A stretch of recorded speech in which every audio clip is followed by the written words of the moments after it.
ஒரு ராஜா கஜானாவுக்கு யார காவலாளியா நிப்பாட்டலான்னு ஒரு போட்டி வைக்கிறாரு.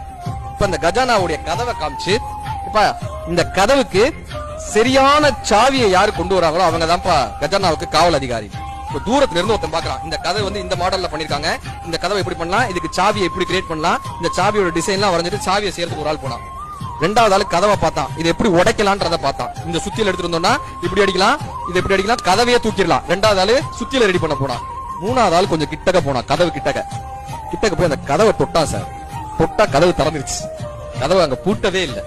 நம்ம என்ன பண்றோம்னா தூரமா நின்னு இதுக்கு என்ன சாவின்னு யோசிச்சுட்டு இருக்கோம், இந்த கதவை எப்படி உடைக்கிறதுன்னு யோசிக்கிறோம். யாருமே அருகில போய் தொடுறதுக்கு தயாராகவே இல்லை. தூரம் நின்று யோசித்தால் குட்டை கூட ஆழம்தான், நேரில் சென்று நேசித்தால் கடலும் நமது தோழன்தான். நமது முயற்சியை பண்ணி தான் பாப்போமே. சில இடங்கள்ல ஏன் தூரமா நின்று தயங்கியே நிக்கணும், இது நமக்கு ஒத்து வரும் ஒத்து வராதுன்னு ஏன் யோசிச்சுட்டே இருக்கணும், முயற்சி செஞ்சு பாப்போமே. அதை